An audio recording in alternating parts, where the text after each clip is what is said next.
नमस्कार मित्रों, आपणे प्रकरण 2 में लेक्चर 5 में स्वाध्याय नंबर 2 ની વાત કરતા હતા। એમાં આપણે 6 દાખલા ગણ્યા। હવે આપણે એક્ઝામ્પલ નંબર 7 થી શરૂઆત કરીશું। તમને 7મા દાખલામાં બે વિધેય આપેલ હતી। એ બંને વિધેયના પ્રદેશ r છે, સહપ્રદેશ પણ r છે, બંને સુરેખ વિધેય આપે। આ બંને વિધેય માટે આપણે સરવાળાનું વિધેય, બાદબાકીનું, ગુણાકારનું અને ભાગાકારનું એમ 4 પ્રકારના વિધેયની અહીં આપણે વાત કરીશું। તો જો મિત્રો સૌપ્રથમ તમારે બે વિધેયનો સરવાળો, બાદબાકી, ગુણાકાર કે ભાગાકાર કરવો હોય તો પહેલા બંનેના પ્રદેશનો છેદ શોધવો પડશે। તો જો બરાબર સમજો। હવે ડોમેઇન ઓફ f છેદ ડોમેઇન ઓફ g એટલે કે r છેદ r, એનો મતલબ મિત્રો r થશે। तथा कयो विधेय छेदમાં જશે g એટલે g નો શૂન્યનો ગણ પણ શોધો। તથા g નો શૂન્યના ગણ માટે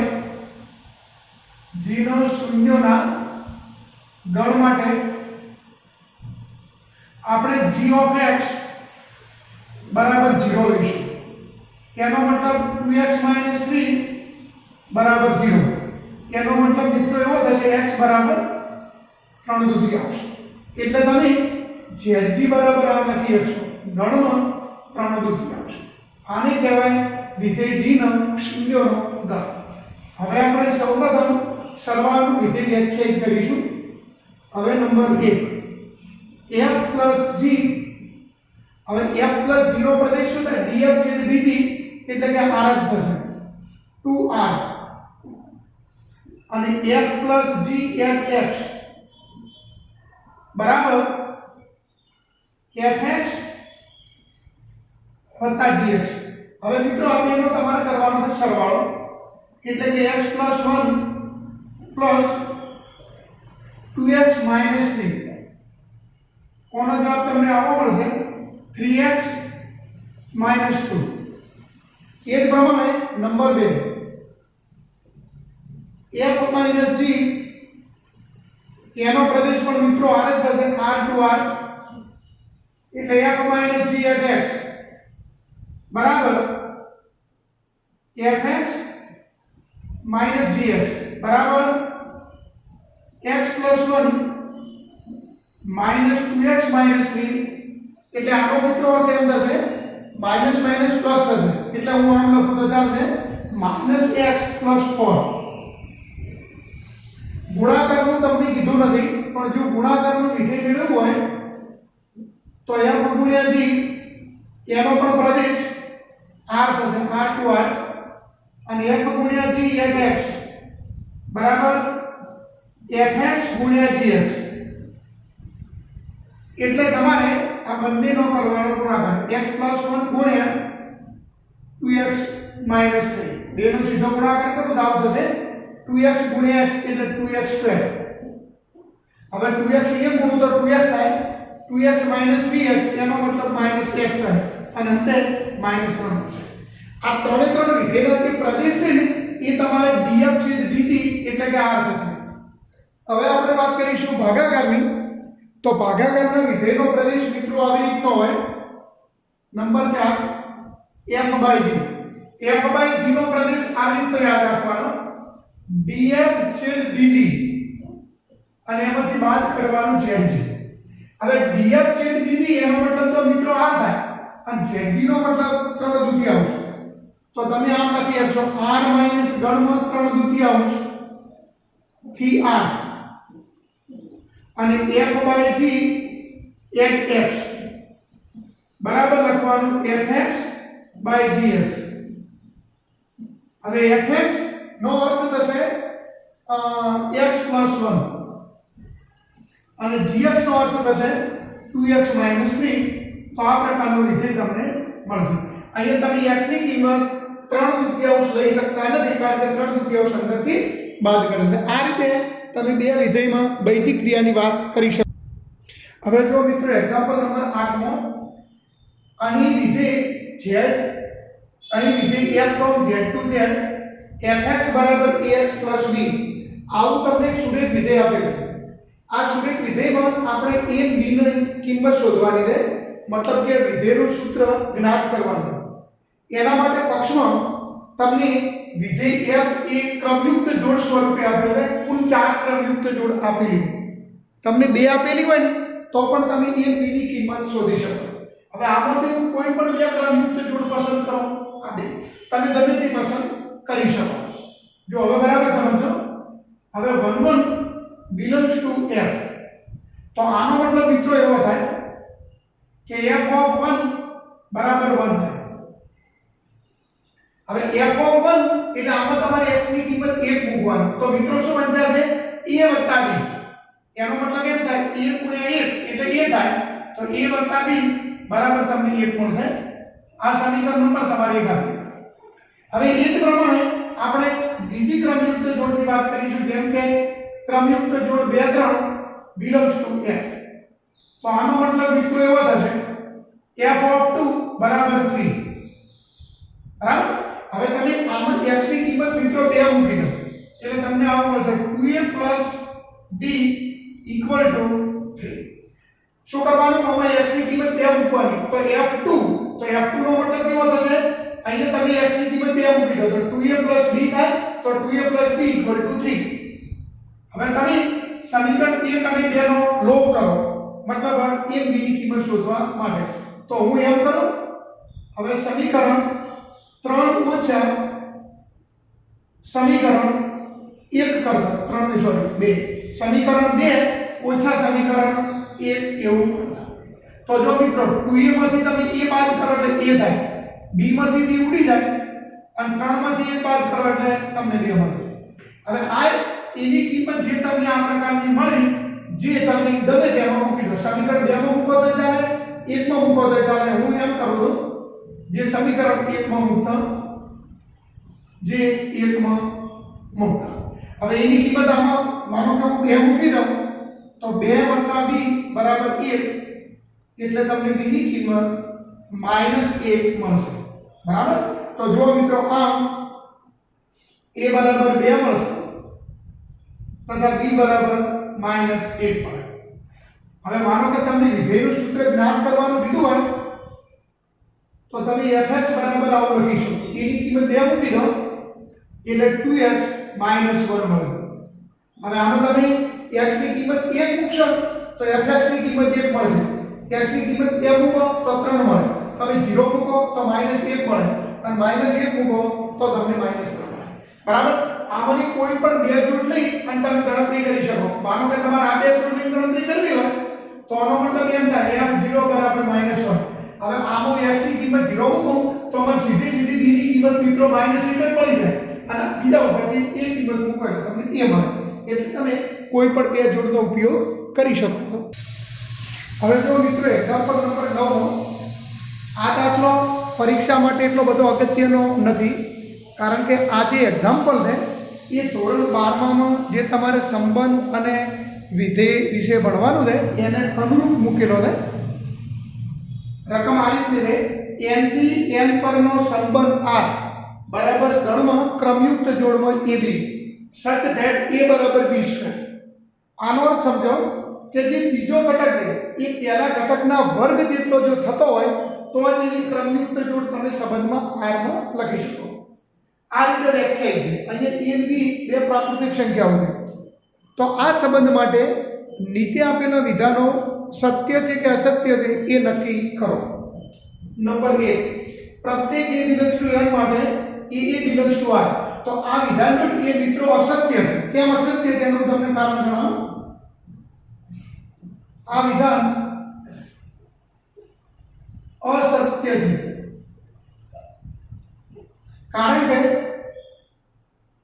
તમે એક સિવાય બીજી સંખ્યા પસંદ કરો. માનો કે 2 belongs to n માટે 2 એ તમે r માં છે એમ કહી શકતા નથી. કારણ શું?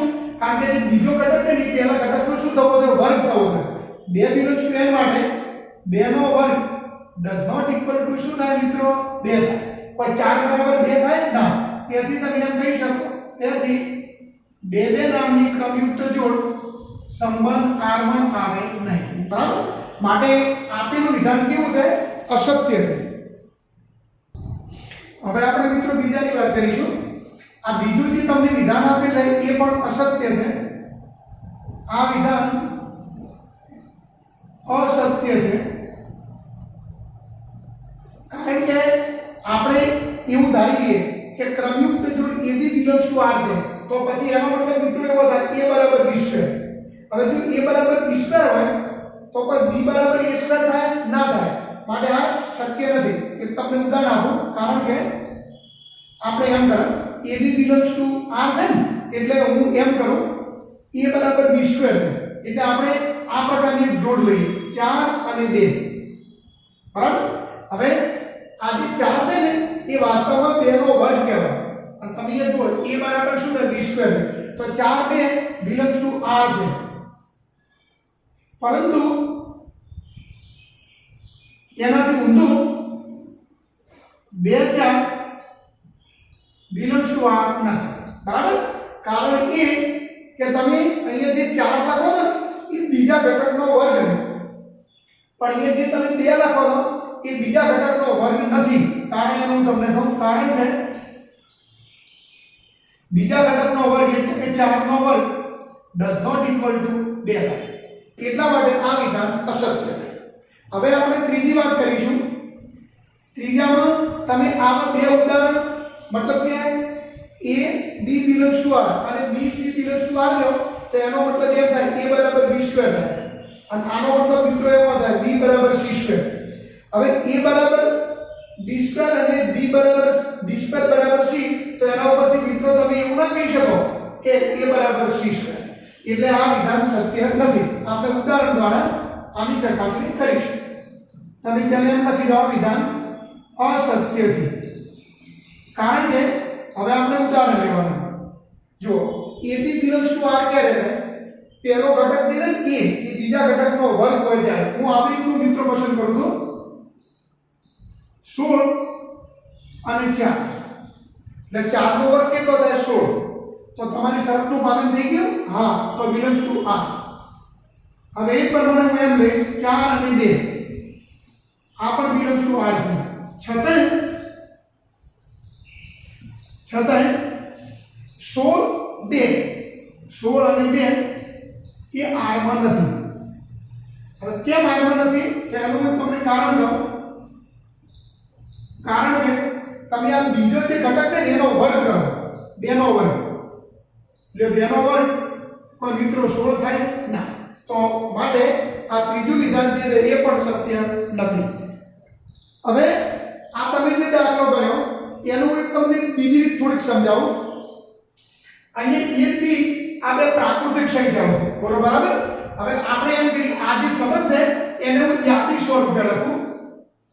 સંબંધને યાદી સ્વરૂપે લખ.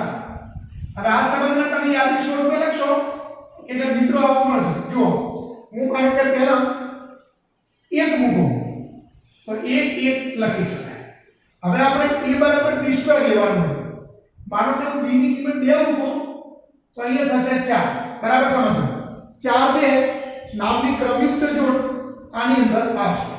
હવે હું માનો કે B ની કિંમત મિત્રો 3 લઉં છું, તો એની કિંમત મતલબ આ પહેલું જે સ્થાન છે એ થશે 9, કારણ કે B બરાબર હું જો 3 લઉં તો A બરાબર 3 નો વર્ગ એટલે 9 થાય. જો હવે પછીનું પદ શું આવશે? એટલે તમને આવડતું 16 4 આવશે. હવે એના પછી શું આવશે? 25 5 આવશે, બરાબર. હવે આવી રીતે મિત્રો આગળ વધશે. હવે તમે જોઈ શકો છો કે અહીં એક એક નામની જોડ છે. જો બે બે નામની જોડ છે, ત્રણ ત્રણ નામની જોડ છે, ચાર ચાર નામની જોડ છે ના, તો પહેલું વિધાન અસત્ય. બીજી એક હવે આમાં તમે 4 2 નો વિચાર કરો. 4 2 R માં છે, પણ એનાથી ઊંધું 2000 કોઈ 4 માં પેલા R માં છે, 9 3 R માં છે, પણ એનાથી ઊંધું કોઈ 3 9 R માં છે ના, તો બીજું વિધાન પણ ખોટું. હવે ત્રીજાની વાત કરો. ત્રીજાની વાત કરવા માટે તમારે આ બે વસ્તુ બરાબર સમજવાની છે. પહેલી ક્રમયુક્ત જોડનો બીજો ઘટક અને બીજી ક્રમયુક્ત જોડનો પહેલો ઘટક એ બંને સરખા થાય એવું આમાંથી તમે ખોલી કાઢો. તો જો હું એવું ખોલી કાઢું તો 16 4 પહેલું આપણે 16 4 લખીશું, પછી લખવાનું 4 2, આ બંને જોડ R માં છે, પણ આના ઉપરથી નવી જોડ 16 અને 2 એ કોઈ R માં છે ના, માટે આ જે સંબંધ છે એ ત્રીજી શરતનું પણ પાલન કરતો નથી. હવે મિત્રો એક બરાબર સમજો, આ પહેલી જે શરત છે એનું એક નામ છે, એની કહેવાય સ્વવાચકતા. શું કહેવાય? સ્વવાચકતા. આ બીજું જે લખ્યું એનું એક નામ છે સંમિતતા. સંમિતતા. અને આ ત્રીજું જે લખ્યું એનું નામ છે પરંપરિતતા. આ મેં જે લખ્યું સ્વવાચકતા, સંમિતતા અને પરંપરિતતા એ હકીકતમાં સંબંધના ગુણધર્મ છે. જ્યારે n થી n પરનો સંબંધ હોય એટલે કે સંબંધ સ્વ સંબંધ હોય તો સ્વ સંબંધ આ પ્રકારના ગુણધર્મોનું અમુક વખતે પાલન કરતા હોય છે. સ્વવાચક, સંમિત અને પરંપરિત. જો આ ગુણધર્મનું પાલન થાય તો સંબંધ સ્વવાચક છે એમ કહેવાય. આ ગુણધર્મનું પાલન થાય તો સંબંધ સંમિત છે એમ કહેવાય. અને આ ગુણધર્મનું જો પાલન થાય તો સંબંધ પરંપરિત છે એમ કહેવાય. પરંપરિત એટલે ટ્રાન્ઝિસ્ટિવ, આને કહેવાય રિફ્લેક્સિવ, આને કહેવાય સિમેટ્રિક. જે સંબંધ ત્રણે ત્રણ ગુણધર્મોનું પાલન કરે એવા સંબંધને કહેવાય સામ્ય સંબંધ. કેવો? સામ્ય સંબંધ, ઇક્વાઇલેન્સ રિલેશન. આ બધું તમારે ધોરણ 12 માં ભણવાનું આવશે. બરાબર? એટલા માટે મેં તમને એમ કીધું હતું દાખલો જે છે એ આપણા માટે નકામો છે. ધોરણ 12 માં આ પ્રકારના દાખલા આવે અને તમારે ગણતરી કરવા માટે તમે આને એકથી સ્વરૂપે લખી અને પછી આ ન્યાય આપો તો ચાલશે. બરાબર? એ બિલોંગ્સ ટુ આર નહીં એવી એક જ જોડ હોય, ખાલી 1 1 1 1 સિવાય ક્યાંય મેળાવે નહીં. અને આમાંથી કોઈ એક જોડ પસંદ કરો, એનાથી ઊંધી જોડ ક્યારે મળવાની નથી, તો બીજાનો ભંગ થયો. એવી રીતે ત્રીજાની પણ તમે વાત મિત્રો કરી શકશો. ઓકે, હવે આપણે એક્ઝામ્પલ નંબર 10 ની જો મિત્રો હવે જુઓ એક્ઝામ્પલ નંબર 10 10માં તમને બે ગણ આપેલા છે. ગણ A બરાબર 1 2 3 4, B બરાબર 1 5 9 11 15 16. આ બંને ગણો માટે ગણ A થી B માટે તમને આવો એક ત્રીજો ગણ F આપેલો. તેની ક્રમયુક્ત જોડમાં 1 5 2 9 3 1 4 5 અને 2 11. હવે આપણે બે પ્રશ્નોના જવાબ આપવાના છે. પહેલો પ્રશ્ન એવો છે કે ગણ F એ A થી B પરનો સંબંધ છે. બીજી રીતે ગણ F એ A થી B નો સંબંધ છે. તો મિત્રો મારી વાત ધ્યાનથી સાંભળો. કોઈ પણ ગણ A થી B પરનો સંબંધ ક્યારે બને? તો તમે સંબંધની વ્યાખ્યા યાદ કરો. સંબંધ કોને કહેવાય? A ક્રોસ B ના કોઈ પણ ઉપગણને A થી B પરનો સંબંધ કહેવાય. તો મિત્રો પહેલા આપણે A ક્રોસ B ની વાત કરીશું. જો કે A ક્રોસ B ની વાત તમારે ન કરવી હોય તો પણ તમે સ્પષ્ટપણે કહી શકો. જુઓ, આ પહેલો ઘટક 1, પહેલો ઘટક 2 3 4 2 એ બધા ગણ એના ઘટકો છે. F ની ક્રમયુક્ત જોડના બીજા ઘટક 5 9 1 5 અને 11 એ ગણ બીના ઘટક. એટલે તમે સ્પષ્ટપણે કહી શકો કે F is subset of A cross B. બરાબર? માટે આપણે એમ કહી શકીએ કે આ પ્રમાણે એટલે કે F is subset of A cross B. અને જો ગણ F A A cross B નો ઉપગણ થાય તો તમે મિત્રો એમ કહી શકો કે ગણ F એ A થી B પરનો અથવા તો A થી B નો સંબંધ છે એમ કહી શકાય. કોઈ પણ ગણ સંબંધ હોવા માટે એ ગણ A ક્રોસ B નો ઉપગણ થવો જરૂરી છે. માટે હું એમ કહી શકું કે આ વિધાન સત્ય છે. આ વિધાન સત્ય છે. બરાબર? કારણ કે તો તમારે એનું કારણ આ રીતે રજૂ કરવાનું. આ બધું મિત્રો લખવું જરૂરી નથી. તમે એમ કહો તમારે નથી લખવું તો ચાલે. સીધું એટલું જોઈ લો કે F ઉપગણ છે A ક્રોસ B. F ની અંદર આવેલી ક્રમયુક્ત જોડનો પહેલો ઘટક ગણ A નો હોવો જોઈએ, બીજો ઘટક ગણ B નો. તો આની કોઈ જરૂર નથી. F is subset of A cross B. માટે ગણ F એ A થી B નો સંબંધ છે એમ કહેવાય. હવે બીજી વાત એવી છે કે શું આ સંબંધ વિધેય છે એમ પ્રશ્ન. F એ A થી B પરનું વિધેય છે. હવે આ સાચું છે કે ખોટું છે એ નક્કી કરવા માટે આપણે વિધેયની વ્યાખ્યા તરફ જઈશું. વિધેય કોને કહેવાય? વિધેય પહેલા તો સંબંધ હોવો જોઈએ, પછી એ સંબંધની અંદર આવેલી ક્રમયુક્ત જોડનો પ્રથમ ઘટક પ્રદેશ એનો હોવો જરૂરી છે. તો જો એકડાવાળી જોડ છે, બગડાવાળી પણ જોડ છે, તગડાવાળી એક જોડ છે અને ચોગડાવાળી પણ જોડ છે. એટલે કે ગણ એના બધા ઘટકવાળી જોડ આમાં છે. બીજી શરત કઈ? આવી જોડ અનન્ય હોવી જોઈએ. હવે અનન્ય હોવી જોઈએ એ વાત બરાબર સમજો. હું એક તમને પ્રશ્ન પૂછું, અહીંયા જેનો પહેલો ઘટક 2 હોય એવી એક જોડ આ કહેવાય જોડ. અહીંયા 2 નું પ્રતિબિંબ 9 કહેવાય અને અહીંયા 2 નું પ્રતિબિંબ 11 કહેવાય. તો ગણ એના એક જ ઘટક 2 નો તમને કેટલા પ્રતિબિંબ મળ્યા? 2 ભિન્ન પ્રતિબિંબ. એટલે પ્રતિબિંબ અનન્ય મળતું નથી. તો તમે એમ કહી શકો કે આ સંબંધ વિધેય નથી. એમ લખી શકાય કે આ પરનું વિધેય છે. તો એમ લખો આ વિધાન અસત્ય છે, આ વિધાન અસત્ય છે. હવે હું આપણે કારણ આપીશું. કારણ કે 2 પ્રદેશ એના ઘટક 2 ના 2 જુદા જુદા પ્રતિબિંબ કયા મળે છે? 9 તથા 11 મળે. 9 તથા 11 મળે. એનો મતલબ એમ થયો કે માટે આ સંબંધ વિધેય નથી. માટે આ સંબંધ f એ a થી b પરનું વિધેય નથી. કારણ કે મિત્રો અહીંયા સંગતતા કેવી થઈ તમને કહું. અહીંયા હું માનું કે 2 લખું તો 2 પૂરી સંગત થયું 9 ને, ફરી પાછું 2 પૂરી સંગત થયું 11 ને. તો આ સંગતતા કેવી કહેવાય ખબર? એક અનેક સંગતતા કહેવાય. અને તમે જાણો કે એક અનેક સંગતતા થાય તો એ સંગતતા વિધેય બનાવી શકે નહીં. વિધેય ક્યારે બને? કો તો સંગતતા એક હોવી જોઈએ, કો તો અનેક હોવી જોઈએ. પણ જો એક અનેક હોય તો એ સંબંધ કોઈ દિવસ વિધેય બને નહીં. બરાબર? બીજી રીતે હું કહું તો અહીંયા જેનો પહેલો ઘટક 2 હોય એવી ક્રમયુક્ત જોડ અનન્ય નથી, પણ તમને 2 મળે. 2 નું પ્રતિબિંબ 9, 2 નું પ્રતિબિંબ 11. એટલે આ સંબંધ વિધેય બની શકે નહીં.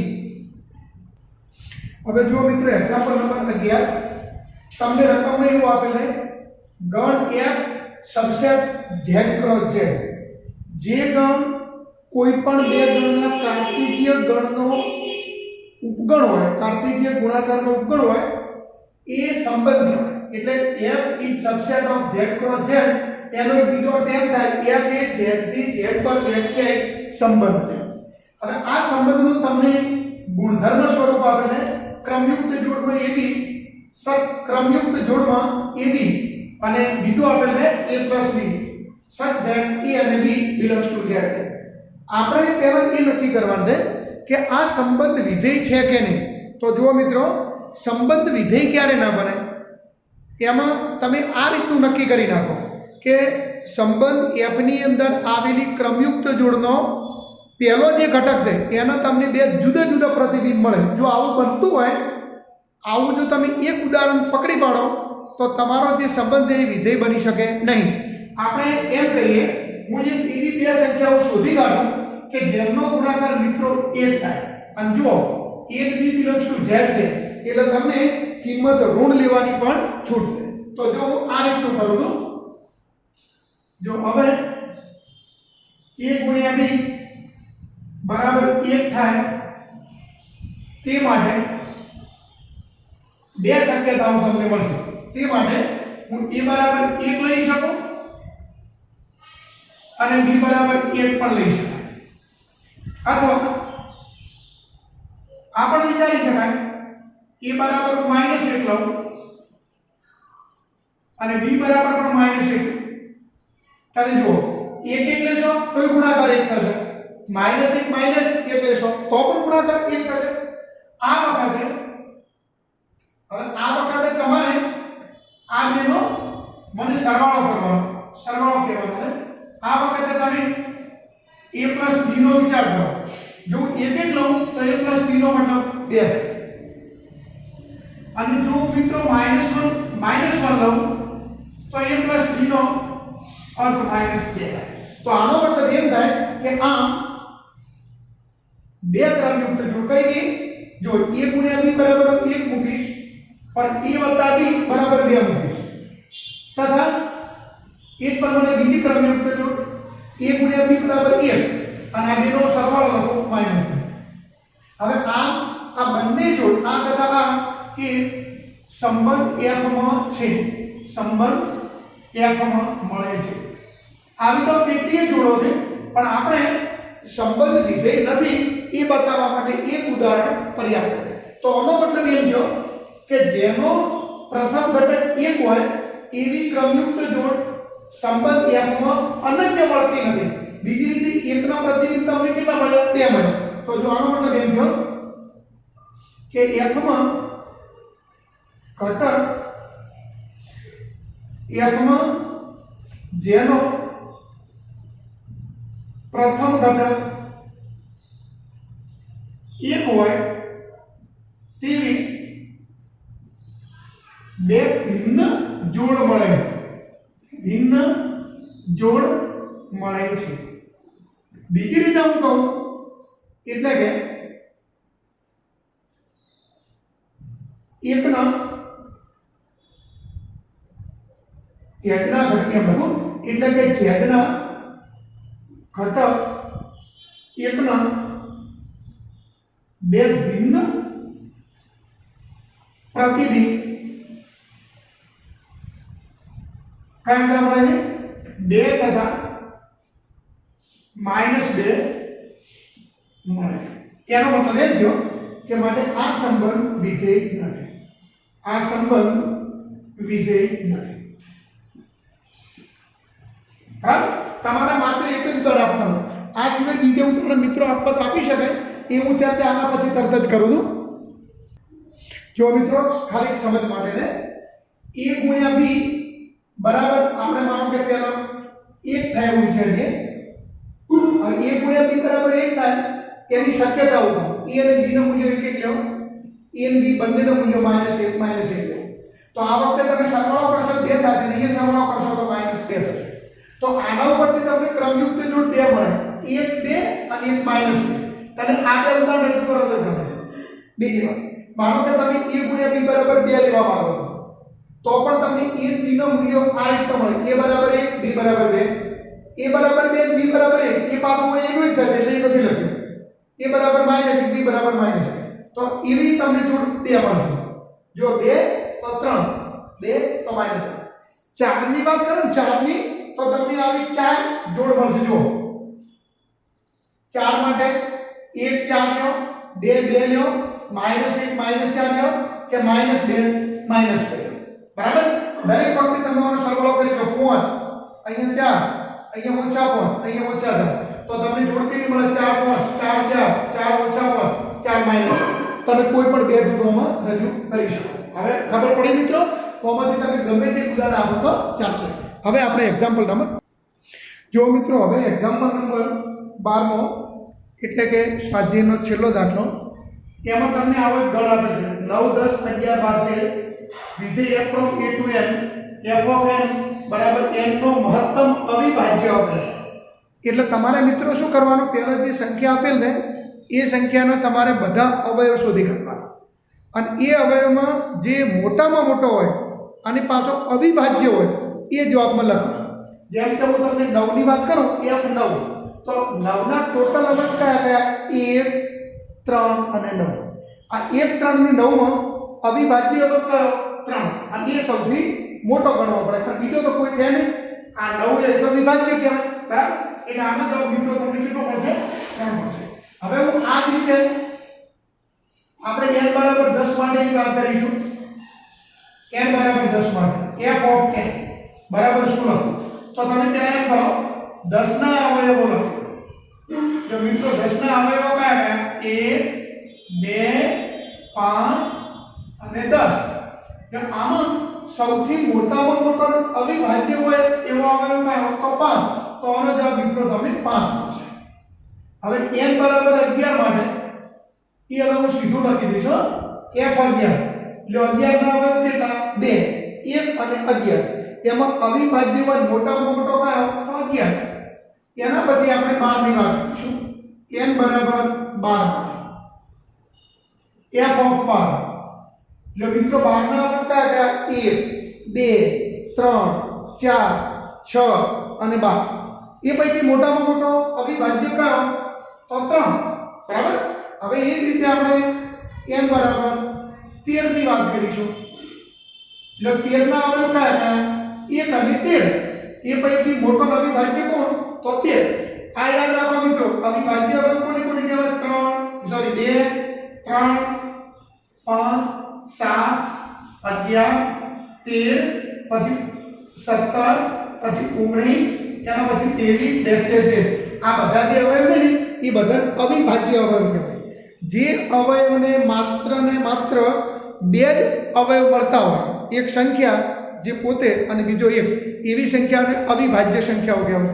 તો આવી જે સંખ્યાઓ છે એને અવિભાજ્ય અવયવો કહેવાય. બરાબર. તો આટલે આપણું આ જે સ્વાધ્યાય છે એ મિત્રો પૂરું થાય છે. પણ ઉપર તમને અને વિસ્તારની વાત કરીએ તો આ વિધેયનો વિસ્તાર તમને આટલો મળશે. રેન્જ ઓફ f બરાબર ગણમાં 3 5 11 અને 13. કારણ કે 3 બે વખત લખાય નહીં. બરાબર. જો મિત્રો હવે આપણી પાસે થોડોક સમય છે, કારણ કે હજી વિડીયોમાં માત્ર 31 મિનિટનું જ કામ થયું છે. આપણે 20 મિનિટ પ્રકરણને અનુરૂપ હું તમને થોડુંક વધારાનું જ્ઞાન પીરસ્યું હતું. આ જ્ઞાન ખૂબ જ મહત્ત્વનું છે. તમારે જ્યારે કોમ્પિટિશન એક્ઝામ આપવાની આવે એ વખતે પણ તમને આ અક્ષર નીવડશે. બરાબર. આ બધા જે પરિણામો હું લખું છું નોંધમાં નંબર 1માં એ રામાનુજના પરિણામ છે. કોઈ પણ પ્રાકૃતિક સંખ્યા n ને તમે n બરાબર 2 ની 1 ઘાત ગુણ્યા 3 ની p ઘાત ગુણ્યા 5 ની c ઘાત ગુણ્યા 7 ની d ઘાત ગુણ્યા 11 ની e ઘાત એમ ગુણ્યા 13 ની f ઘાત એમ લખી શકો. તમે જાણો છો કે કોઈ પણ પ્રાકૃતિક સંખ્યાના તમે અવિભાજ્ય અવયવોમાં રૂપાંતર કરી શકો કે જેથી દરેકનો આધાર અવિભાજ્ય સંખ્યા હોય અને એનો ઘાતાંક a b c d e પ્રમાણે હોય. એમાં 2 નો ઘાતાંક a, 3 no ઘાતાંક b, 5 no ઘાતાંક c, 7 no ઘાતાંક d, 11 no ઘાતાંક e એમ ક્રમાનુસાર યાદ તમારે રાખવાનું. હવે તેનું સૂત્ર એ છે કે જો n ને તમે આવા રૂપમાં લખી શકતા હો તો n ના કુલ અવયવોની સંખ્યા, બીજી રીતે n ના ભાજકોની સંખ્યા, ફેક્ટરની સંખ્યા કેટલી? તો એનું એક સૂત્ર છે a+1 ગુણ્યા b+1 ગુણ્યા c+1 ગુણ્યા d+1 ગુણ્યા e+1 up to dash dash dash if possible, જ્યાં સુધી શક્ય હોય ત્યાં સુધી લખવાનું. આ પૈકી બેકી એટલે કે યુગ્મ અવયવો, યુગ્મ ભાજકોની સંખ્યા, તો એનું સૂત્ર મિત્રો આવી રીતનું છે a ગુણ્યા કૌંસમાં b+1 ગુણ્યા c+1 ગુણ્યા d+1 ગુણ્યા e+1 ઇફ પોસિબલ, જ્યાં સુધી શક્ય હોય ત્યાં સુધી. અને એકી ભાજકોની સંખ્યા બરાબર b+1 ગુણ્યા c+1 ગુણ્યા d+1 ગુણ્યા e+1 ઇફ પોસિબલ. આપણે એ યાદ રાખીશું કે તમે આ બંનેનો સરવાળો મિત્રો કરશો તો તમને આનો જવાબ મળી જશે. બીજી રીતે હું આમાંથી આ બાદ કરું તો મને આ જવાબ મળી જશે. એકી અવયવો અને બેકી અવયવો બેની ટોટલ સંખ્યા કુલ અવયવ જેટલી થવી જોઈએ. અહીંયા a b c d e એ ક્રમિક ઘાતાંકો છે. a 2 ની ઘાતાંક, b 3 ની ઘાતાંક, c કોની ઘાતાંક 5 ની ઘાતાંક, d 7 ની ઘાતાંક એમ સમજવાનું. હવે હું તમને એક ઉદાહરણ આપું છું. જો ધીમે ધીમે તમે ઓકવર્ડ તરફ જઈ રહ્યા છો, હું તમને એમ કહું કે 60 ના કુલ અવયવ કેટલા, 60 ના કુલ ભાજકો કેટલા, આપણે ગણતરી કરીએ. જો 60 ના અવયવ 1 2 3 4 5 6 10 12 15 20 30 અને 60. આ 60 ના અવયવો છે. તો 60 ના મિત્રો કુલ અવયવ કેટલા થયા? 12. એકી ને બેકી બધું કઈ 12. હવે હું તમને એમ કહું કે આમાં બેકી અવયવ કયા કયા? તો જો 2 4 6 10 12 20 30 60. તો એ અવયવ કેટલા થયા? 8. અને એકી અવયવ કેટલા? 1 3 5 15 1 4. હવે આ ઉદાહરણ મિત્રો નાનું છે એટલે તમે આ રીતની ગણતરી કરો તમને 100% જવાબ મળી જશે. પણ માનો કે ઉદાહરણ બહુ મોટું હોય અને તમે આ રીતની ગણતરી કરવાની વાત કરો તો ક્યારે પૂરું થાય નહીં. હમણાં હું તમને એક ઉદાહરણ આપું છું. હવે આનો જવાબ આપણે સૂત્રની રીતે મેળવીએ। સૌપ્રથમ 60 ને તમે આવા રૂપમાં ગોઠવો। 60 ના અવયવ પાડો, 4 તરી 12 પંચો 60, બરાબર। હવે 3 ની 5 એ તો અવિભાજ્ય સંખ્યા થઈ ગઈ। હજી જે 4 છે એને તમારે અવિભાજ્યમાં ફેરવવી પડશે। તો 4 એટલે શું? 2 નો વર્ગ। તો એમ લખો 2 નો વર્ગ ગુણ્યા 3 ની 1 ઘાત ગુણ્યા 5 ની 1 ઘાત। હવે આ તમે જે લખ્યું એને તમે મિત્રો આની સાથે સરખાવો। તો a બરાબર 2, b બરાબર 1, c બરાબર 1। હવે આગળ 7 11 એવું નથી તો તમારે d e લખવાનું રહેતું નથી। તો a b c ની કિંમત તમને મળે ગઈ। હવે આ ત્રણે ત્રણ કિંમતો મિત્રો આમાં મૂકવાને 60 ના કુલ અવયવોની સંખ્યા a એટલે 2, તો 2 ની 1 3 ગુણ્યા 2 ગુણ્યા 2 તો 12। બીજી અવયવોની સંખ્યા તો a એટલે 2, b + 1 એટલે 2, c + 1 એટલે 2 તો 8 થઈ ગયા। એમ એકી ભાજકોની સંખ્યા તો આમાં મૂકવાનો 1 + 1 એટલે 2, 1 + 1 એટલે 2, 2 × 2 એટલે 4। તમે ત્રણનો 2 નો સરવાળો કરો 2 થઈ ગયું। હવે આ તો મિત્રો 60 એટલે નાની સંખ્યા હતી, પણ હું તમને એનાથી થોડી મોટી સંખ્યા કહું, બરાબર સમજો। હવે જો મિત્રો મેં સંખ્યા લખી છે 10800। એટલે હવે આના અવયવ કયા કયા? એક અવયવ પહેલો 1, પછી 2, 8 ની 9 એટલે ત્રીજો અવયવ 3 મળશે। હવે 4 5 6 એ મને ખબર નથી, બરાબર।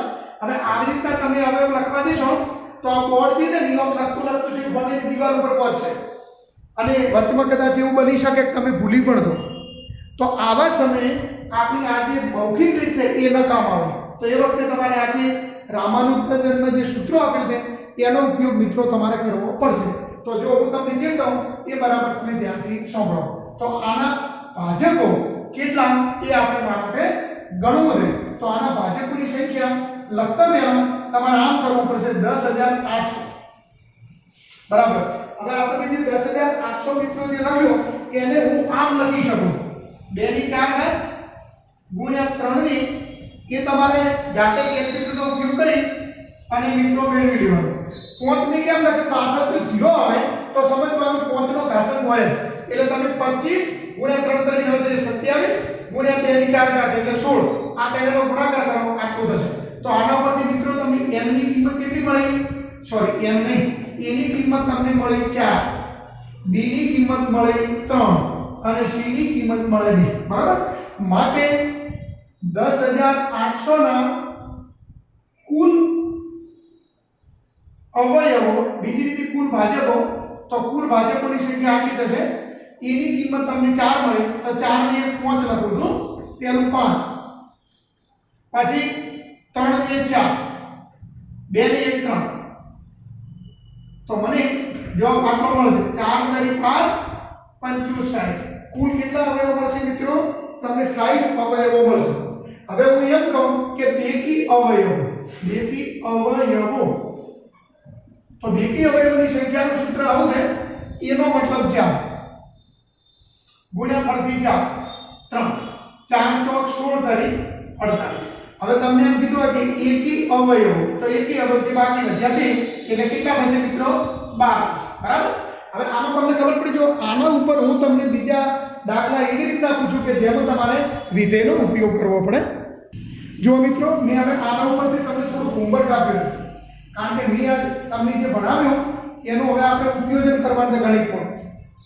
f from n to n fn બરાબર n ના બેકી અવયવો એટલે કે બેકી ભાજકોની સંખ્યા, આ રીતનું વિધેય વ્યાખ્યાયિત કરેલું છે। વિધેય ત્રણ રીતનું વ્યાખ્યાયિત કર્યું હોય। fn બરાબર n ના કુલ અવયવોની સંખ્યા, કો તો fn બરાબર n ના એકી અવયવોની સંખ્યા, કો તો fn બરાબર n ના બેકી અવયવોની સંખ્યા। અવયવને બદલે ભાજક શબ્દનો પણ ઉપયોગ કરેલો હોઈ શકે, બરાબર। હવે f સાઈડ તમે સાઈડના અવયવ પાડી દો, પછી એ સાઈડના જે ટોટલ અવયવ તમને 12 મળ્યા એમાં બેકી કેટલા એ તમારે જવાબ લખવાનો। માનો કે લગભગ 8 હતા તો આનો જવાબ તમારે મિત્રો શું લખવાનો? 8 લખવાનો, બરાબર સમજો। સાઈડના બેકી અવયવોની સંખ્યા, બરાબર ને? તમારે શું લખવાનું? નંબર લખવાનો, the number of even factor, કોના? સાઈડના, એ રીતનો મળે। એમ આના બેકી ભાજકોની સંખ્યા, હવે આના તમે અવયવ લખવા દો તો કેટલો ટાઈમ પાસ થાય તમે જાણો તો 60 આવે એટલે તમારા સૂત્ર પરથી કરવાનું કોમાં પણ મિત્રો એ રીતનો કરવાનું રહેશે અહીંયા બી કુલ અવયવો લખ્યો છે એમાં અમુક વખતે એકી પૂછાય બેકી પૂછાય અને અમુક વખતે કુલ પણ પૂછી શકાય બરાબર તો આ બે મિત્રો તમે લખી શકશો હું એક તમને બીજી વાત કરું આ પ્રકારના જે વિધેય છે એ વિધેય હંમેશા કેવી સંગતતા ધરાવતા હોય આ સંગતતા જે છે ને માનો કે તમે 60 ની વાત કરો તો તમને એક સંખ્યા ચોક્કસ મળે હવે આવું બીજી સંખ્યા માટે જવાબ 8 બની શકે માનો એટલે તમારું વિધેય એ અનેક એક સંગતતા પ્રકારનું ધરાવશે આનો તમારે વિસ્તાર શોધો તો પણ મિત્રો શોધી શકાય મિત્રો અહીંયા એક થોડોક સુધારો એ કરવાનો છે કે પાછળ n નું ગણમાં 0 લખો કારણ કે તમે જ્યારે એકડો મૂકો તો એકડામાં તમને બેકી અવર એકે ના મળે એટલે 0 બની શકે એટલે તમારું વિધેય f from n to n નું ગણમાં 0 એમ લખવાનું હવે આવું કોઈ પણ વિધેય તમને આપેલું હોય તો આ વિધેય અનેક એક બનશે અને તમારે એનો માનો કે વિસ્તાર ગણ લખવો હોય તો 0 2 પછી 4 6 8 એ પ્રકારનો તમને આ વિધેયનો વિસ્તાર ગણ મિત્રો મળશે લગભગ મોટા ભાગે તમારી જે સંખ્યા છે ને એ તમને કેવી મળતી છે એક જો કે આવી શકશો એક આવી શકશે એક પછી 2 એવી રીતનું તમારે શોધવાનું એટલે આનો જે વિસ્તાર ગણ છે એ ગણમાં 0 1 2 પછી તમને 4 6 એ પ્રકારનો મળશે હવે આપણે બીજી થોડીક વાત કરીશું જો મિત્રો ઘણી વખત પરીક્ષામાં આ પ્રકારના દાખલા પૂછાતા હોય છે કે જો f of x plus 1 upon x બરાબર x square plus 1 upon x square હોય x square minus 1 upon x square હોય એવું કંઈક આપેલું હોય તો વિધેય આપનું સૂત્ર શું તો આવો દાખલો ગણવા માટે સામાન્ય રીતે બે જોગવાઈઓ છે જો આ રીતની અભિવ્યક્તિ થઈ શકતી હોય તો એક રીત આ અને બીજી રીત આ બીજી રીત તે વ્યાપક રીત છે તેના આપણે પહેલી રીતની વાત કરીશું તમે એમ કરો કે આના બરાબર માનો કે y ધારીને x plus 1 upon x બરાબર y હવે આપણે આવું બનાવવા માટે સ્વાભાવિક રીતે મારે વર્ગ કરવો પડશે તો બંને બાજુ વર્ગ કરું x plus 1 upon x નો હોલ સ્ક્વેર બરાબર y સ્ક્વેર કોનો તમે વિસ્તરણ કરો કેનું પદ x સ્ક્વેર મધ્યમ પદ 2 થશે છેલ્લું પદ 1 upon x સ્ક્વેર થશે બરાબર y સ્ક્વેર હવે મિત્રો આ જે 2 જેને બરાબરની પેલી બાજુ લીધું તો x square plus 1 upon x square બરાબર મને y સ્ક્વેર minus 2 મળ્યું હવે આ જે કિંમત છે તમારે અહીંયા મૂકી દેવાની અને આની જગ્યાએ તમારે આ મૂકવાનું मतलब કિંમતો મુકતા fy બરાબર મને y સ્ક્વેર minus 2 મળશે હવે આપણે ચલ જો x રાખવો હોય તો y ને બદલે x મૂકતા આની કહેવાય ચલ બદલવાનું તો f of x બરાબર x સ્ક્વેર minus 2 એમ મળશે એમના સમજતા કે કિંમત પરત કરશે એવું નથી કોઈ પણ વિધેય એ એના ચલને આધીન નથી માનો કે તમે જવાબ આવો લખ્યો એને બદલે માનો કે આમ લખવું છે f of બાબો મુંદરો એ આવી રીતનો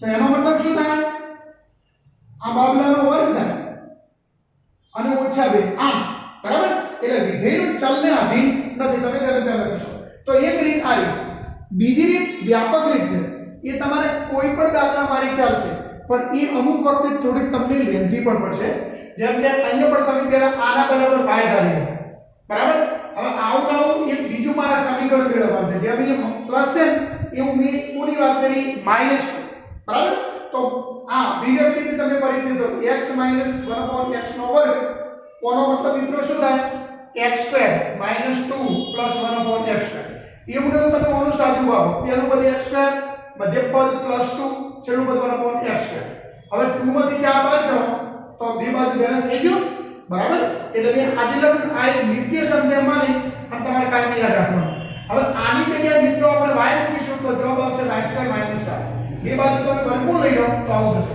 હવે સમીકરણ 1 અને 2 આ બેનો તમારે સરવાળો કરવાનો છે એટલે થશે 2x બરાબર y + r તો આનો મતલબ એ થયો x બરાબર તમને આવું મળશે હવે હું એક કામ એ કરું કે આવું ને આવું આપણે 1/x લઈશું અને હું આની અંદર મૂકી દઈશ બરાબર તો ચલો હવે f of x બરાબર આ બેનો તમે fx બરાબર શું લખો તો x square + 1/x square x square + 1/x और x स्क्वायर નો મતલબ મિત્રો આનો મારે વર્ગ કરવાનો બરાબર તો આમ લખીએ કે y પ્લસ વર્ગમૂળમાં y સ્ક્વેર - 4 નો વર્ગ ભાગ્યા 4 પછી વત્તા હવે આનો વ્યસ્ત કરો તો 4 ભાગ્યા y પ્લસ વર્ગમૂળમાં y સ્ક્વેર - 4 તેનો મારે કરવાનો વર્ગ.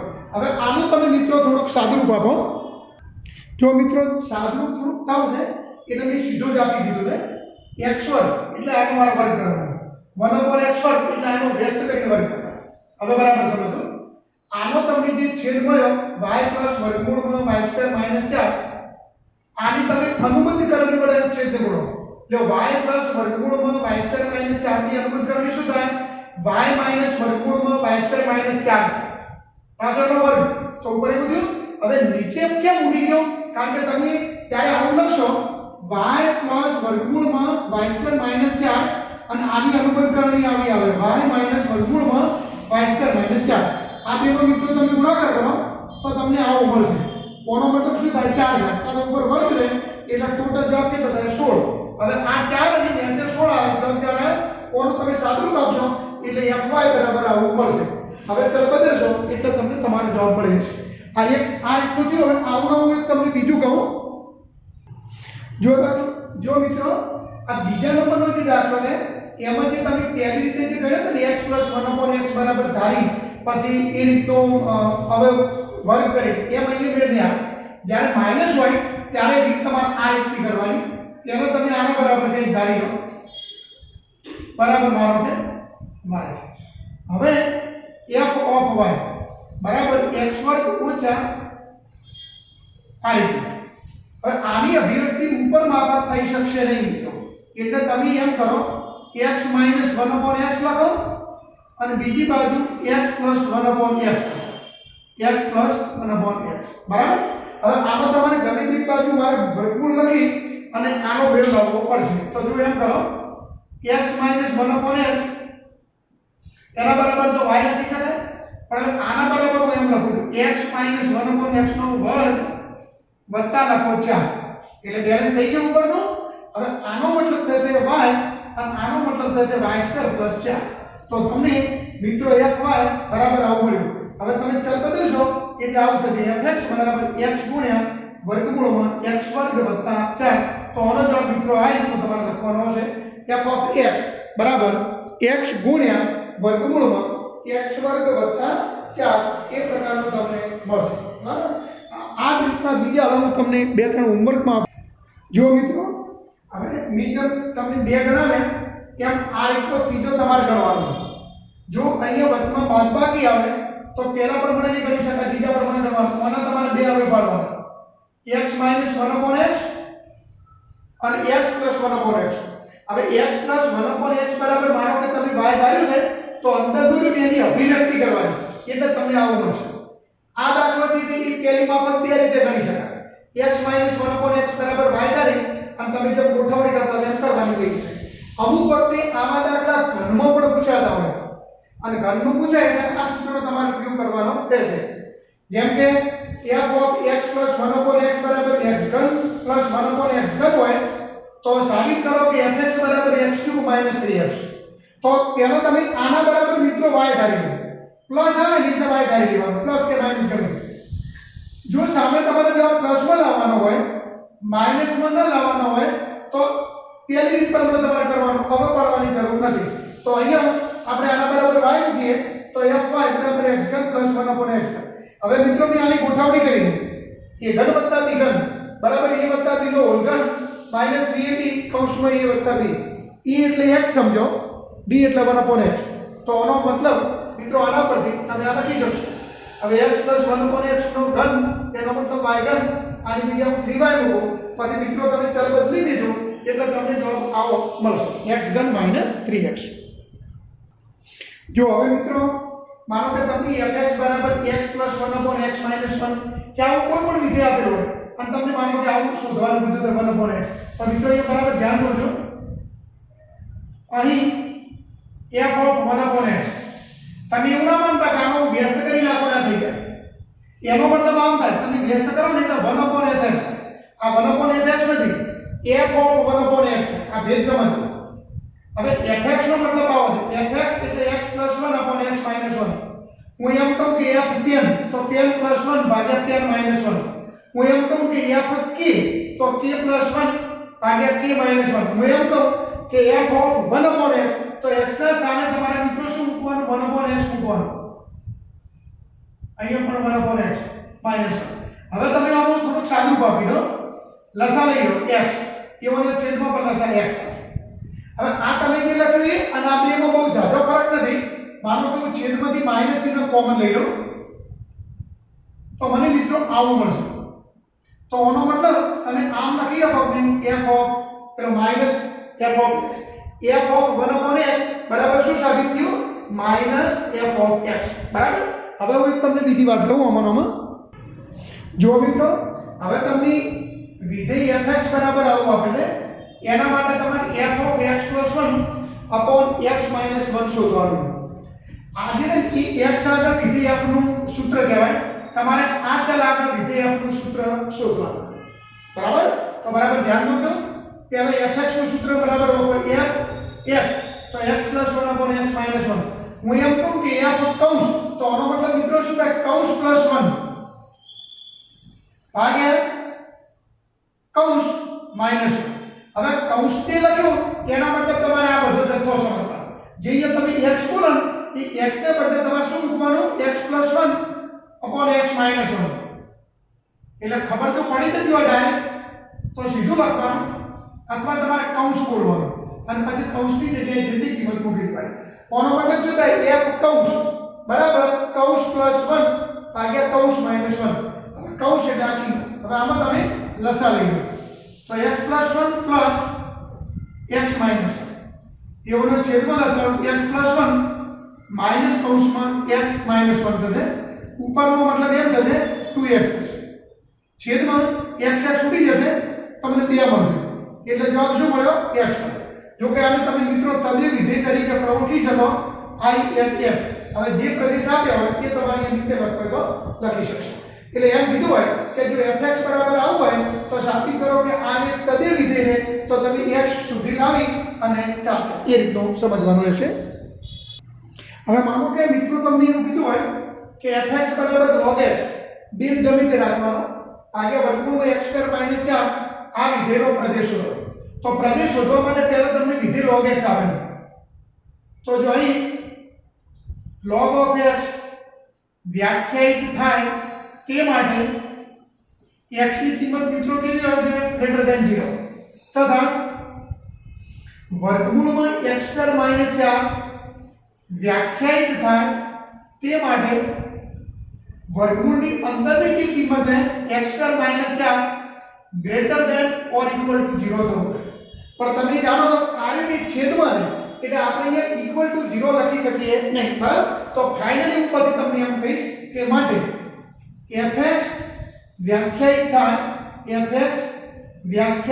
થાય તે માટે અંશમાંથી તમને એવું સજેશન મળ્યું કે x ની કિંમત ધન થવી જોઈએ અને છેદમાં હવે આવું થવું x square minus 4 greater than 0. કારણ કે આની કિંમત જો 0 થાય તો છેદમાં 0 થાય, વિધેય વ્યાખ્યાયિત થાય એટલે આની કિંમત ધન છે. હવે આ તો સ્પષ્ટ છે. હું આની થોડી ગણતરી કરું x સ્ક્વેર ગ્રેટર ધેન 4. એનો મતલબ એમ થાય બધી બાજુ વર્ગમૂળ લેશો તો વર્ગમૂળમાં x સ્ક્વેર ગ્રેટર ધેન 2. આનો મતલબ માનંદ થાય તો માનંદમાં x ગ્રેટર ધેન 2. હવે આના બે અર્થ નીકળે. આનો એક અર્થ એવો નીકળે કે x ની કિંમત 2 કરતા મોટી અથવા x ની કિંમત -2 થી નાની. હવે તમે જાણો કે x ની કિંમત હું જો -2 થી નાની લઉં, ઋણ લઉં તો આ વિરોધ કરશે. બરાબર. કારણ કે x ની કિંમત મિત્રો શું હોવી જોઈએ? ધન હોવી જોઈએ. તો x ની કિંમત ધન હોય અને આ બેમાંથી પાલન થાય એવું સજેશન કેમ લઈ શકાય? આ લઈ શકાય. તો આમ તમને x ની કિંમત કેવી મળે? 2 કરતા મોટી. તો તમારા વિધેયનો જે પ્રદેશ છે એ તમને આવો મળશે. ડોમેન ઓફ f બરાબર સમૃદ્ધ અંતરાલમાં સમૃદ્ધ નહીં ઓપન ઇન્ટરવલ 2 થી ઇન્ફિનિટી આ વિધેયનો શું મળે છે? હવે પ્રદેશ. આવી રીતે કોઈ પણ વિધેયનો પ્રદેશ તમે જ્યારે શોધતા હો ત્યારે અંદર જે મિત્રો વિધેય વપરાતા હોય એનો પહેલા તમારે મૂળ પ્રદેશ જાણવાનો અને પછી બે વ્યાખ્યાયિત થાય એ રીતે નક્કી કરવાનું રહેશે. બરાબર. હવે આપણે થોડીક વાત બહુપદીના આલેખની કરીએ. એક વખત મેં તમને આ વાત કરેલી, ફરી વખત તમને કહું. જો મિત્રો તમે એટલું જાણો કે બહુપદીમાં સુરેખ વિધેયનો આલેખ રેખા મળે, અચળ વિધેયનો આલેખ પણ રેખા મળે, શૂન્ય બહુપદીનો આલેખ રેખા મળે. એ ઉપરાંત જો વર્ગાત્મક બહુપદી હોય, દ્વિઘાત બહુપદી, તો એનો આલેખ તમને પરવલય મળે. અને તમે જાણો છો કે પરવલયમાં કેવું હોય કે તમને કહો તો મહત્તમ કે ન્યૂનતમ બિંદુ મળતું હોય, એટલે પરવલય પ્રકારનું જે વિધેય હોય દ્વિઘાત વિધેય એ હંમેશા અનેક એક સંગતતા ધરાવે અને એનો વિસ્તાર સુનિશ્ચિત ના હોય, એ સૂત્રને આધીન હોય. પણ જો આવી રીતે ત્રિઘાત વિધેય હોય તો ત્રિઘાત વિધેયનો જે આલેખ છે એ એના સહગુણકો જે એબીસીડી છે એને આધીન છે. તો એનો આલેખ અમુક વખતે મિત્રો આ રીતનો મળે, સતત વધતું વિધેય થાય કો તો સતત ઘટતું થાય. દ્વિઘાત વિધેય એવું ના બને, દ્વિઘાત વિધેય ઘડીક વધે અને પછી ઘટે, કો તો પહેલાં ઘટે પછી વધે, એટલે એની સંગતતારી અનેક એક જ હોય. જ્યારે ત્રિઘાત વિધેયમાં કોઈ સુનિશ્ચિત નથી, કો તો સતત વધતું હોય કો તો સતત ઘટતું હોય. આવા કેસમાં તમારું વિધેયનું એ એક એક કહેવાય. પણ બીજી રીતે આવું પણ બની શકે, આની ટોટલ ઘાત કેટલી છે? 3. 3માંથી તમે એક બાદ કરો, 2 વધ્યું. તો આજે હું 2 કહું છું ને એ શૃંગની સંખ્યા વત્તા ગર્તની સંખ્યા 2 થવી જોઈએ. તો અહીંયા આને શૃંગ કહેવાય અને આને ગર્ત કહેવાય. ગર્ત એટલે ખાડો, શૃંગ એટલે ટેકરો.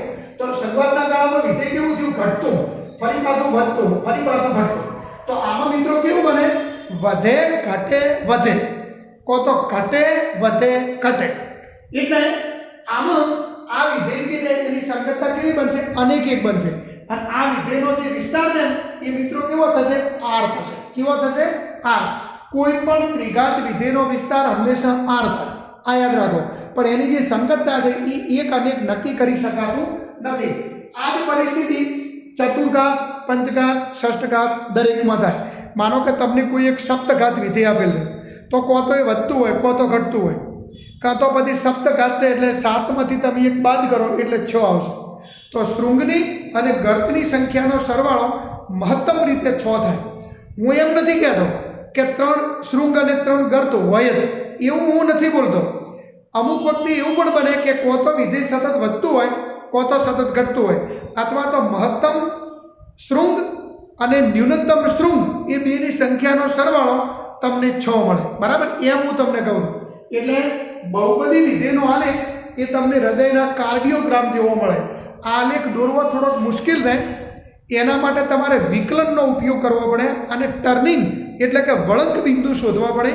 વળંક બિંદુ શોધી અને પછી તમે વિધેયનો આલેખ દોરી શકો.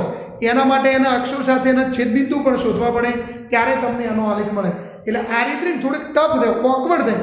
એટલે બહુપદીના આલેખમાં આપણે બહુ ઊંડાણપૂર્વક જવાનું નથી. બરાબર? જો મિત્રો r થી r પરનું કોઈ પણ સુરેખ વિધેય હોય તો એનો વિસ્તાર તમને r મળે. પણ માનો કે r થી r પરનું કોઈ દ્વિઘાત વિધેય હોય અને તમને વિસ્તાર શોધવાનો કીધો હોય, તો મિત્રો કેવી રીતનું કરવું બરાબર સમજો. આમાં પહેલા તમારે પહેલું બીજું પદ યથાવત લખી દેવાનું. હવે ત્રીજું પદ તમારે એવું ઉમેરવાનું કે જેથી કંઈ પદાવલી પૂર્ણ વર્ગ બને. તો એના માટે તમે ધોરણ 10માં આવું સૂત્ર ભણી ગયા. ત્રીજું પદ બરાબર મધ્યમ પદનો વર્ગ ભાગ્યા 4 ગુણ્યા પ્રથમ પદ. હવે મધ્યમ પદ એટલે -4x, એનો વર્ગ કરો તો 16x વર્ગ થાય અને ભાગ્યા 4 ગુણ્યા પ્રથમ પદ એટલે મને અંતિમ જવાબ કેટલો મળે? 4. તો અહીંયા મારે 4 મૂકવા. હવે 5 ની અભિવ્યક્તિ હું આ રીતે કરી શકું. તો આનો મતલબ એમ થાય x - 2 નો વર્ગ વત્તા 1. બરાબર? હવે જો તમે એટલું જાણો છો કે x - 2 વાસ્તવિક સંખ્યા, તમે એનો વર્ગ કરો તો greater than or equal to 0 થાય. હું માનો કે અંદર 1 ઉમેરો તો x - 2 નો વર્ગ વત્તા 1 તો greater than or equal to 1 થાય. હવે આની જગ્યાએ હું fx મૂકું તો fx greater than or equal to 1, તો વિધેય fx જે છે એનું મૂલ્ય તમને 1 થી ઇન્ફિનિટી મળે. તો આવા વિધેયનો વિસ્તાર તમને શું મળશે? 1 થી ઇન્ફિનિટી મળશે. બરાબર? આવી રીતે તમે સમજો. દ્વિઘાત વિધેયનો જે વિસ્તાર છે એ પરીક્ષામાં પૂછાતો હોય છે, એ તમારે યાદ રાખવું. હવે જો મિત્રો બીજું એવું ઉદાહરણ f(r2) fx બરાબર x2 7x 9 નો વિસ્તાર આપણે શોધવાનો. બરાબર? પહેલા વિધેય અંદર લખી નાખો, પહેલું બીજું પદ લખી નાખો. હવે ત્રીજું પદ કેટલું ઉમેરું પદાવલી પૂર્ણ થાય? તો મધ્યમ પદનો વર્ગ, એનો મતલબ મિત્રો થશે 49x નો વર્ગ ભાગ્યા 4 ગુણ્યા પ્રથમ પદ એટલે 4x2 x2 ઉડી જશે 49 ભાગ્યા 4. તો અહીંયા તમારે મિત્રો આવું લખી દેવાનું 49 ભાગ્યા 4. હવે જો તમને સીધું બેલેન્સ કરતા ન આવે તો તમારે આવું કરવાનું -49 ભાગ્યા 4 અને -9. આમાં મેં જરાય ખોટું કર્યું નથી. 49 ભાગ્યા 4 ઉડી ગયા, બાકી હોતો એમ થઈ ગયું. હવે શરૂઆતમાં જે 3 પદ છે એ પૂર્ણ વર્ગ છે x વત્તા 7 દૂતીયાંશ નો વર્ગ અને આ બે માંથી હું લસા લઉં 4 તો તમે આમ કરી શકશો હવે તો કે 36 એટલે 49 એ મિત્રો વત્તા થઈ જાય ભાગ્યા 4 આવું થાય ને ઓમાંથી માઈનસ ચિહ્ન કોમન મતલબ વત્તા થઈ જાય હવે એનો મતલબ એમ થાય કે x વત્તા 7 દૂતીયાંશ નો વર્ગ ઓછા હવે આ બેનો તમે સરવાળો કરશો એટલે કેટલા થશે 9 ને 4 15 વધી 51,000 એટલે આટલું તમને મળશે બરાબર હવે જો હવે x વત્તા 7 દૂતીયાંશ નો વર્ગ હંમેશા greater than or equal to 0 થાય એમાંથી તમારે 85 ચતુર્થાંશ બાદ કરવાનું તો x વત્તા 7 દૂતીયાંશ નો વર્ગ ઓછા 85 ચતુર્થાંશ is greater than or equal to ઓછા 85 ચતુર્થાંશ હવે આની જગ્યાએ તમે શું મૂકશો fx તો fx નું મૂલ્ય કેવું મળ્યું